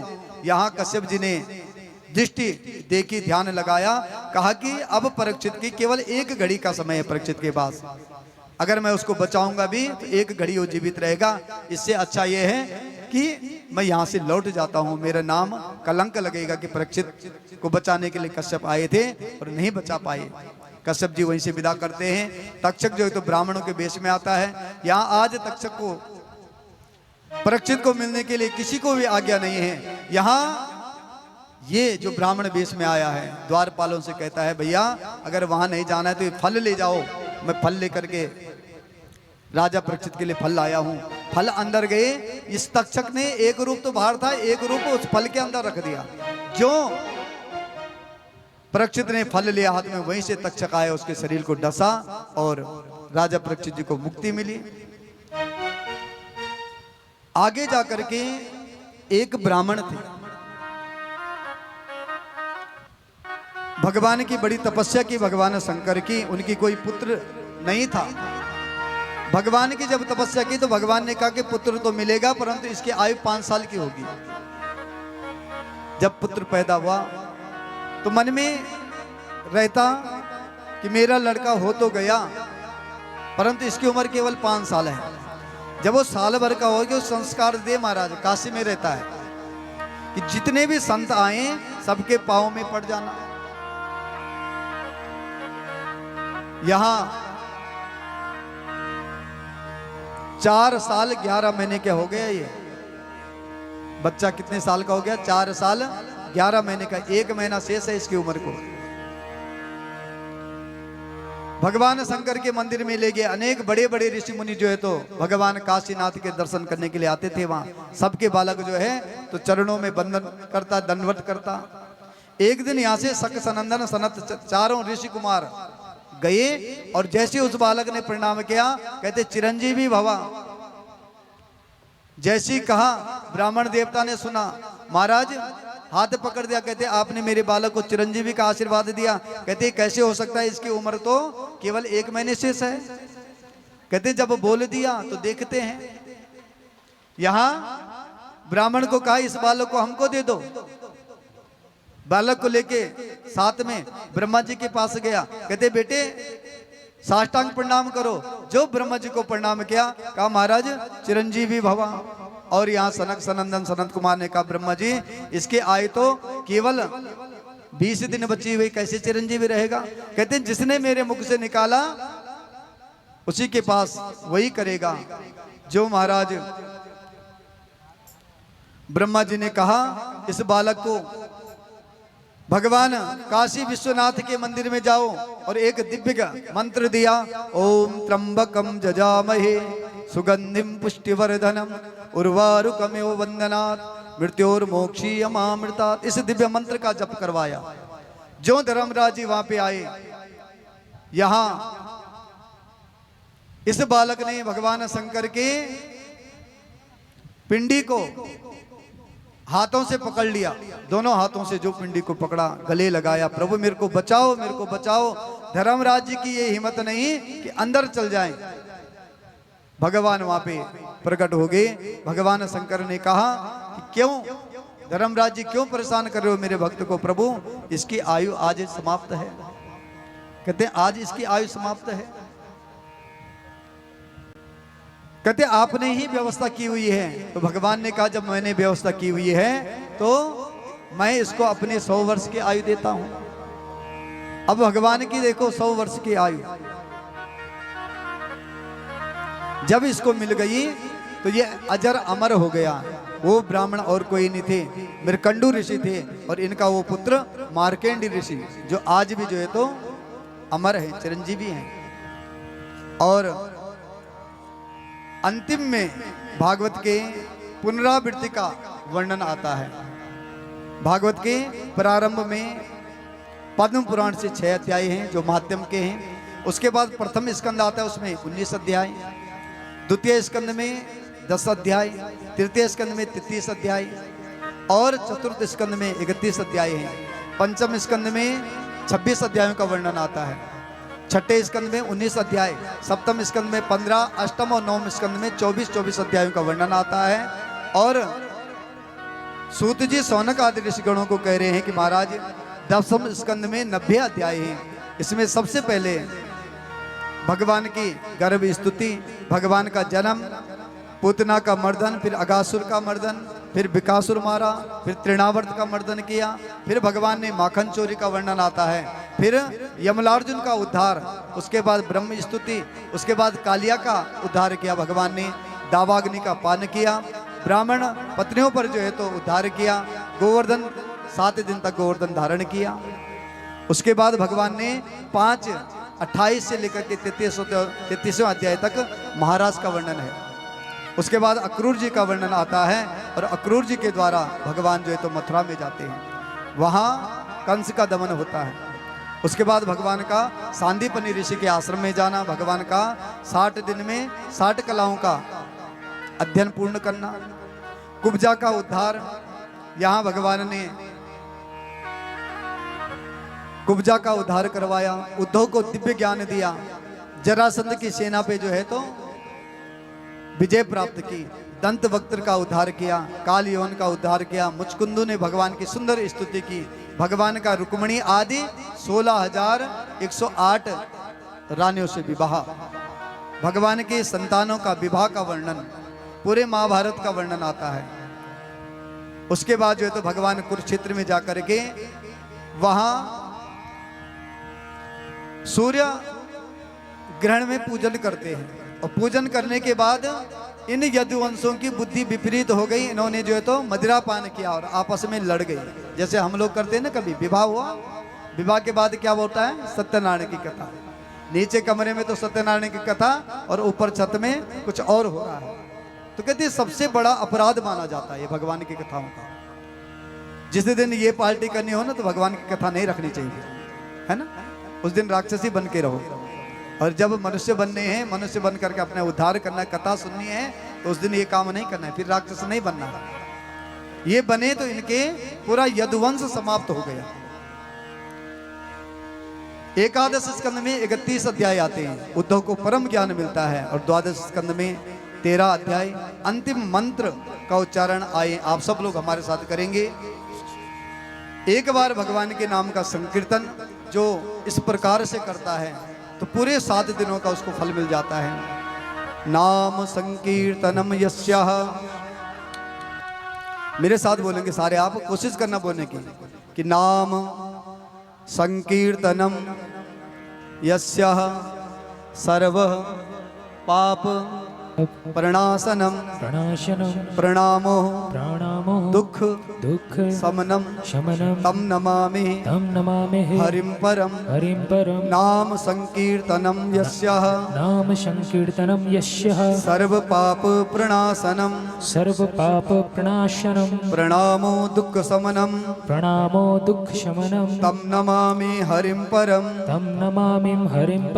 जिन प्रभु के नाम संकीर्तन से ही सारे जीवन के जो दुख जो ताप हैं वो समाप्त हो जाते हैं, ऐसे उन बाल मुकुंद की हम जो है तो वंदना करते हैं। भगवान की कथा कभी पूरी नहीं होती है। हरि अनंत हरि कथा अनंता, भगवान की कथा को विश्राम दिया जाता है। आज इसका विश्राम दिवस है। हमारे यजमान श्री गजेंद्र सिंह जी राणा, उनके छोटे भाई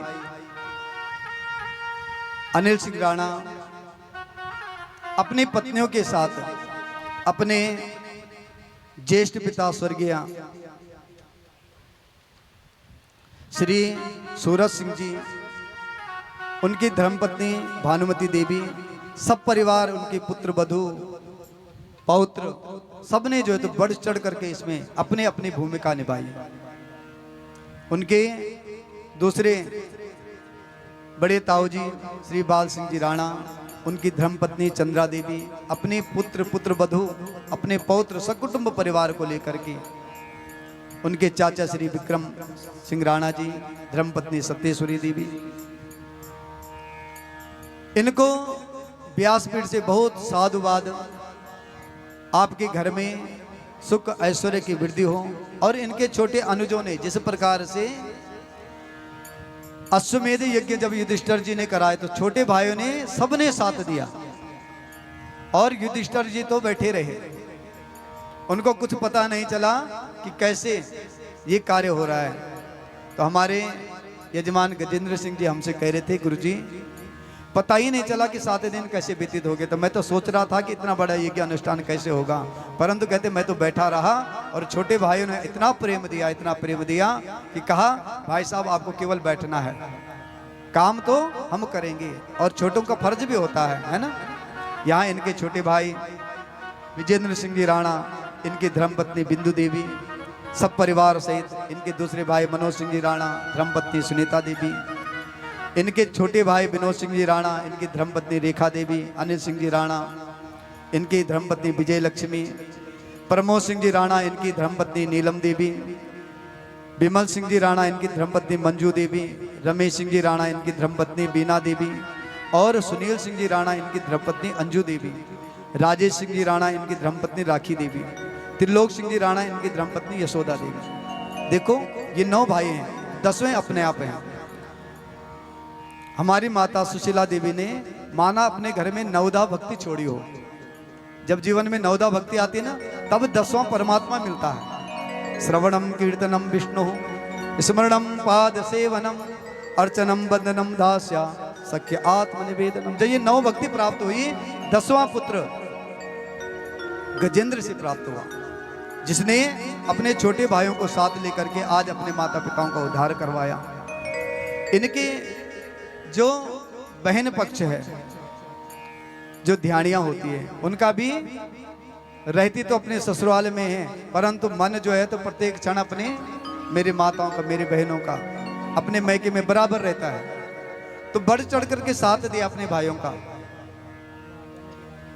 इनके जो जामाता हैं दिगंबर सिंह जी नेगी, बहन मंजू देवी, इनके जितेंद्र सिंह जी बिष्ट, उनकी धर्मपत्नी अंजना देवी, यहाँ महेंद्र सिंह जी रावत, उनकी धर्मपत्नी संगीता देवी, इन बहनों ने अपने परिवार के साथ पूरा जो है तो बढ़ चढ़ करके साथ दिया। और इनकी जो बुआ पक्ष का है, जो इनके पिताजियों की जो बहन है, यहाँ स्वर्गीय विजेंद्र सिंह जी राणा, उनकी धर्मपत्नी लक्ष्मी देवी, धन सिंह जी पोखरियाल, उनकी धर्मपत्नी शंकुतला देवी, मोहर सिंह जी बिष्ट, उनकी धर्मपत्नी गोदाम्बरी देवी, राजपाल सिंह जी राणा, उनकी धर्मपत्नी जमुना देवी, स्वर्गीय कन्हैया सिंह जी पोखरियाल, उनकी धर्मपत्नी अंगूरी देवी, विचित्र सिंह जी सजवान, उनकी धर्मपत्नी बुद्धि देवी, चरण सिंह जी कैंतुरा, उनकी धर्मपत्नी अनीता देवी। बहुत बहुत साधुवाद सबके लिए। व्यासपीठ से आपके बच्चे, आपके संतान खूब पढ़े लिखे, दिन दुगनी रात चौगनी करें, तरक्की करें, बड़े अधिकारी बने, उच्च पोस्ट पे जाएं। परंतु विशेष सूचना है व्यासपीठ से कि हम अपने बच्चों को बड़े से बड़े स्कूल में तो जरूर भेजें, परंतु संस्कार अपने घर के अवश्य दें। आज बच्चों में दिख रहा है कि सब बच्चे व्यसन की तरफ अधिक जा रहे हैं, व्यभिचार की तरफ अधिक जा रहे हैं। ये हम लोगों की कमी है अपने बच्चों के लिए। अपने बच्चों को बड़े से बड़े विद्यालय में जरूर पढ़ाओ, परंतु अपना संस्कार मत भुलाओ उनको। संस्कार रहेगा तो आपके अंत में सेवा अवश्य होगी, और नहीं तो पढ़े लिखे वो अधिक होंगे, संस्कार नहीं होंगे, अंत में वो आपके काम आने वाले नहीं हैं। उनके अंदर पितृभक्ति बढ़ने वाली नहीं है। यहाँ पे इस कथा में वाद्य यंत्र के माध्यम से साउंड वाले भाई जिन्होंने इस कथा को दूर दूर तक अपने वाद्य यंत्र के माध्यम से पहुंचाया, बहुत बहुत साधुवाद उनके लिए। हमारी इस कथा को सजाने वाले हमारे संगीताचार्य जी, बहुत बहुत साधुवाद। और टेंट वाले भाई साहब, यहाँ वाद्य यंत्र वाले जिन्होंने जो है तो कलश यात्रा के दिन, आज के दिन जो है तो कथा को सुशोभित किया। हमारे मित्र जो यज्ञ के आचार्य हैं, आचार्य राकेश पैनोली जी, जिन्होंने बड़े अपनी बुद्धिमत्ता से और वेद मंत्रों के द्वारा इस यज्ञ को सफलतापूर्वक ले गए। हमारे यजमान के जो पुरोहित हैं आचार्य सुनील पैनोली जी, उनके संरक्षक में कि कहीं पर किसी प्रकार की कोई कमी ना हो, इस यज्ञ को संभाला। उनके साथ हमारे सहायक करता हमारे छोटे भाई रवि भट्ट, बहुत साधुवाद, बहुत प्रेम दिया। और इस उत्तराखंड में ही नहीं बल्कि जो पूरे भारत देश के प्रत्येक राज्य तक अपने यमुना टीवी के माध्यम से,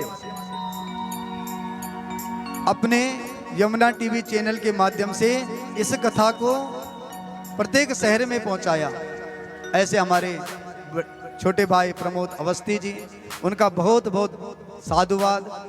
आपका जो है इसी प्रकार से धर्म के प्रति आपका मन लगा रहे, आपके घर परिवार में सुख ऐश्वर्य की वृद्धि हो। यहाँ पे आगंतुक सबका व्यासपीठ से बहुत बहुत स्वागत है, आप लोगों का बहुत बहुत आशीर्वाद। अपने भाई लोगों का जो भी यहाँ पे आए हैं, आपको व्यासपीठ से बहुत बहुत आशीष। और अपनी माताओं और बहनों का तो व्यास कभी उनका साधुवाद कर ही नहीं सकता, क्योंकि हम हमेशा उनके ऋण रहते हैं, ऋणी रहते हैं। उनके ऋण से कभी हम परिपूर्ण नहीं होते। क्यों? आप नहीं होते तो हम कथा नहीं कर पाते। आपकी वजह से ही कथा सजती है। आप ना आए तो कथा ना हो। आप लोगों के अंदर जो है इसी प्रकार से परमात्मा भगवान बाल मुकुंद अपनी भक्ति बनाए रखें, आपके बच्चों को सद्बुद्धि दें, सत्य विचार दें। ये जो है तो व्यासपीठ से आप लोगों के लिए, सभी के लिए साधुवाद। आज जो है तो समाप्ति विश्राम दिवस कथा का। तो आज हमारे यजमान गजेंद्र सिंह जी राणा, उनके पूज्य पिताजी श्री, उनके पूज्य माता, आज उनके एकोदृष्ट श्राद्ध में जो भागवत विश्राम दिवस है, तो उनके आज एकोदृष्ट श्राद्ध भी है। तो जहाँ तक मेरी आवाज़ जा रही हो, यजमान जी ने कहा है कि गुरुदेव सबको कहना कि पितृ प्रसाद भागवत प्रसाद लेकर के ही सबने जाना है, कोई यहाँ से बिना प्रसाद लेके नहीं जाएगा। अभी आरती वंदन, एक बार भगवान नाम का संकीर्तन, उसके बाद आरती होगी। आरती के बाद आप लोग अपने स्थान में बैठ जाएंगे सारे। उसके बाद जो यज्ञ की परिपूर्ण विधि होती है, आपको आशीर्वाद के रूप में आवृत जल से आपका स्नान होगा। आरती प्रसाद आपके पास ही आ जाएगा। और उसके बाद जो है तो आप एक एक करके व्यासपीठ से आशीर्वाद लेते हुए यहाँ भागवत जी के प्रसाद को लेकर के इसी भागवत प्रांगण के अंदर ही आप सब लोग प्रसाद स्वीकार करेंगे। तो उसमें प्रसाद में भी जो पहले बैठेंगे तो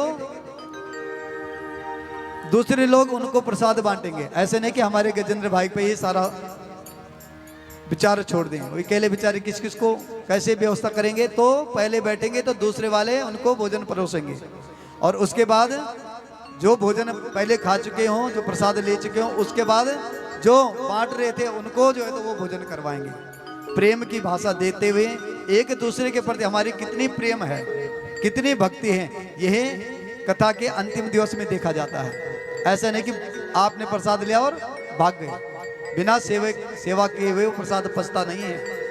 तो एक दूसरे पे प्रेम लेते हुए इस प्रकार से जो है एक बार भगवान नाम का संकीर्तन, उसके बाद कथा को यहीं पे विराम। ओम पूर्णमिदः पूर्णमिदं पूर्णात् पूर्णमुदच्यते पूर्णस्य पूर्णमादाय पूर्णमेवावशिष्यते। सर्वे भवन्तु सुखिनः सर्वे सन्तु निरामया सर्वे भद्राणि पश्यन्तु माँ कश्चित् दुःख भाग भवेत्। इस प्रकार से देखो, मैं आपके बीच में रहने वाला हूँ, एक साधारण पंडित हूँ, कोई व्यास नहीं हूँ। ये मत सोचें कि व्यास जी है, साधारण पंडित हूँ। 10 बार आप लोगों को इसी गांव में मिलूंगा। इस कथा में कोई त्रुटि रह गई हो, वो त्रुटि मेरे को अपनी त्रुटि स्वीकार है। कथा में किसी भी प्रकार की असुविधाएं रही हो तो जजमान की नहीं, वो हमारी असुविधा है, उसको क्षमा करना। आप लोग दक्षिणा के रूप में आप लोगों से केवल एक चीज लूंगा, क्योंकि जब भागवत सुनाई जाती है तो दक्षिणा ली जाती है। दक्षिणा के रूप में एक ही चीज लेंगे आपको। आपके अंदर जो भी बुराई है उस बुराई को आपने भागवत जी में छोड़ जाना है, और यहाँ से जो आपको अच्छाई मिली, जो भागवत जी का जो शुद्ध ज्ञान मिला, वो ज्ञान जो है तो आपके पास ले जाना है। और जो आपको अच्छा नहीं लगा वो मेरे पल्ले में छोड़ जाना है, वो दक्षिणा मेरे को दे देनी है, वो वापस नहीं जाना अपने पास, वो यहीं पे छोड़ देनी है। और यहाँ से केवल जो यहाँ से भगवान नाम का संकीर्तन है जिससे तुम्हारा कल्याण होगा, वही यहाँ से ले जाएंगे। इसी प्रकार से जो है तो व्यास हमारे जीवन जो है तो सार्थक बनेगा, हमारी कथा सार्थक बनाएंगे। आइए एक बार भगवान नाम का संकीर्तन। बोले कृष्ण कन्हैया लाल की जय हो।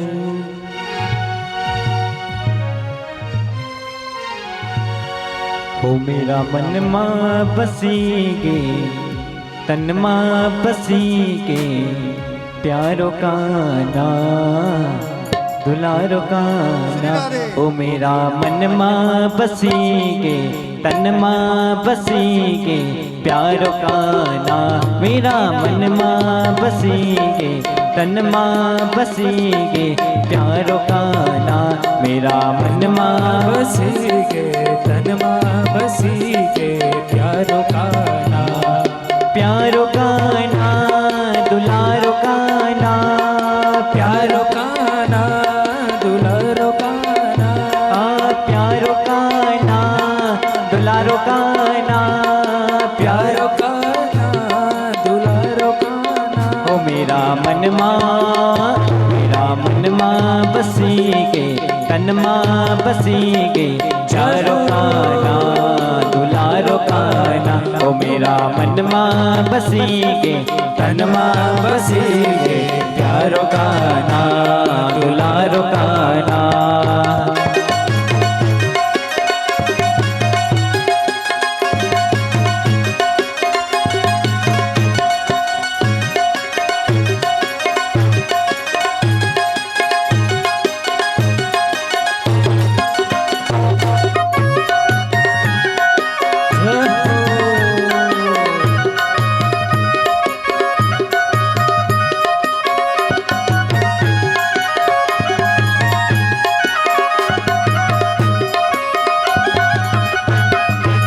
बाकी मुस्कान मेरा तन मार मीगे, बाकी मुस्कान में तन माँ पड़ीगे।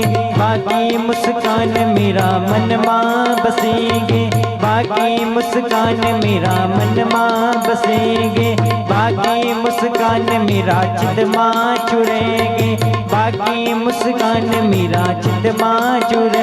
मेरा मन माँ बसेंगे, तन माँ बसेंगे, प्यारो का नाम, प्यारो का नाम। मेरा मन माँ बसेंगे, तन माँ बसेंगे, प्यारो का नाम, दुलारो का नाम। हाँ प्यारो का नाम, दुलारो का नाम, प्यारो का नाम, गाइए। दुलारो का नाम। हाँ प्यारो का नाम, दुलारो का नाम, प्यारो का नाम, दुलारो का नाम। मेरा मन माँ बसेंगे, जन माँ बसेंगे, प्यारो का नाम, दुलारो का नाम। मेरा मन माँ बसेंगे, तन माँ बसेंगे, प्यारो का नाम, दुलारो का नाम।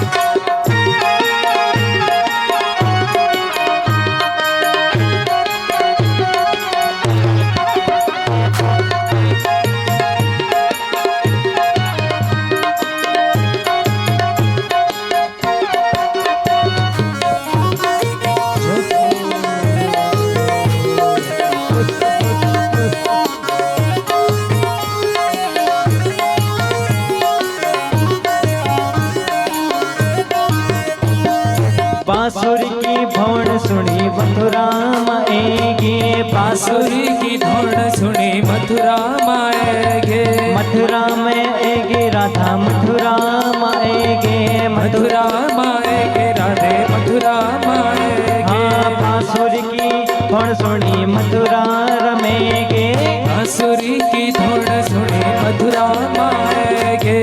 गौगल की सभी गला आएगे दोगे, गौगल की सभी गला ओहेगे दोए। ओ मेरा मन माँ बसेंगे, तन माँ बसेंगे, प्यारो का नाम। मेरा मन माँ बसेंगे, तन माँ बसेंगे, प्यारो का नाम। ओ प्यारो का नाम, दुलारो का नाम, प्यारो का नाम, दुलारो का नाम।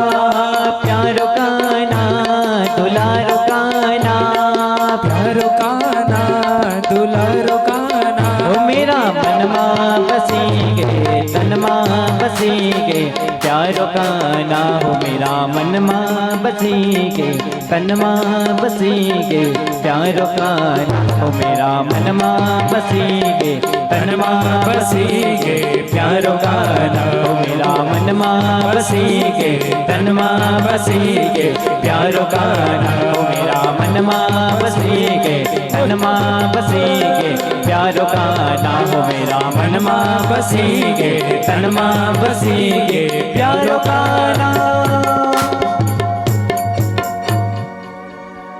बोल कृष्ण कन्हैया लाल की जय हो। सभी लोग अपने स्थान में आरती के लिए खड़े हो जाएंगे और यजमान परिवार आरती के लिए आगे आ जाएंगे।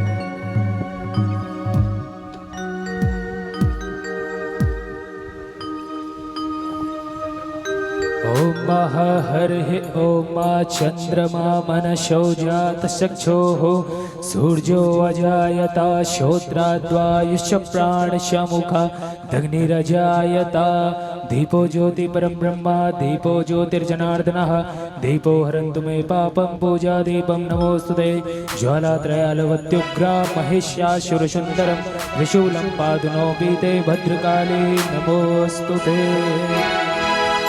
श्री भागवत भगवान की है आरती, पापियों को पाप से है तार दे। श्री भागवत भगवान की है आरती, पापियों को पाप से है तारती। श्री भागवत भगवान की है आरती, पापियों को पाप से है तारते। श्री भागवत भगवान की है आरती पापियों को पाप से तारती। श्री भागवत भगवान की है आरती पापियों को पाप से है तारती। गाओ आरती गाओ आरती गाओ आरती गाओ आरती गौ आरती गौ आरती गौ आरती गौ आरती गाओ आरती गाओ आरती गाओ आरती गाओ आरती गौ आरती गौ आरती गौ आरती गौ आरती। श्री भागवत भगवान की है आरती पापियों को पाप से है तारती। श्री भागवत भगवान की है आरती पापियों को पाप से है आरती। ये अमर ग्रंथ ये मुक्ति पंथ ये पंचम वेद निराला नव ज्योत जगाने वाला। ये अमर ग्रंथ ये मुक्ति पंथ ये पंचम वेद निराला नव ज्योति आने वाला है। हरि नाम यही हरि धाम यही हरि नाम यही हरि श्याम यही हरि धाम यही घनश्याम यही हरि नाम यही घनश्याम यही। यही जग मंगल की आरती पापियों को पाप से है तारती। श्री भागवत भगवान की है आरती पापियों को पाप से है तारती। गाओ आरती गाओ आरती गाओ आरती गाओ आरती गाओ आरती गाओ आरती गाओ आरती गाओ आरती। तेरे भागवत भगवान की है आरती पापियों को पाप से है तारती। ये शांति गीत पावन पुनीत पापों को मिटाने वाला हरि दर्श कराने वाला दर्श कराने वाला हरि दर्श कराने वाला हरि दर्श कराने वाला। ये शांति गीत पावन पुनीत पापों को मिटाने वाला दर्श कराने वाला हरि दर्श कराने वाला। ये सुख करनी ये दुख हरणी ये सुख करनी ये दुख हरणी। श्री मधुसूदन की आरती पापियों को पाप से है तारती। श्री भागवत भगवान की आरती पापियों को पाप से है तारती। ये मधुर बोल जगफंद गोल शतमार्ग दिखाने वाला बिगड़ी को बनाने वाला। ये मधुर बोल जगफंद गोल शतमार्ग दिखाने वाला हर बिगड़ी बगाने वाला हर बिगड़ी बनाने वाला हर बिगड़ी बनाने वाला। श्री राम यही घनश्याम यही श्री राम यही घनश्याम यही श्री राम यही घनश्याम यही श्री राम यही घनश्याम यही। यही प्रभु का महिमा आरती पापियों को पाप से है तारती। श्री भागवत भगवान की है आरती पापियों को पाप से तारती। गाओ आरती गाओ आरती गाओ आरती गाओ आरती गाओ गौ आरती गौ आरती गौ आरती गौ आरती। श्री भागवत भगवान की है आरती पापियों को पाप से है तारती। श्री भागवत भगवान की है आरती पापियों को पाप से है तारती। कर्पूरे गौर करुणावतार संसार सारम भुजगेन्द्रहारम सदा वसत हृदयारविन्दे भवन् भवानी सहितं नमामि। त्वमेव माता च पिता त्वमेव त्वमेव बन्धु सखा त्वमेव त्वमेव वेद्या द्रविणं त्वमेव त्वमेव शर्वं मम देव देवा।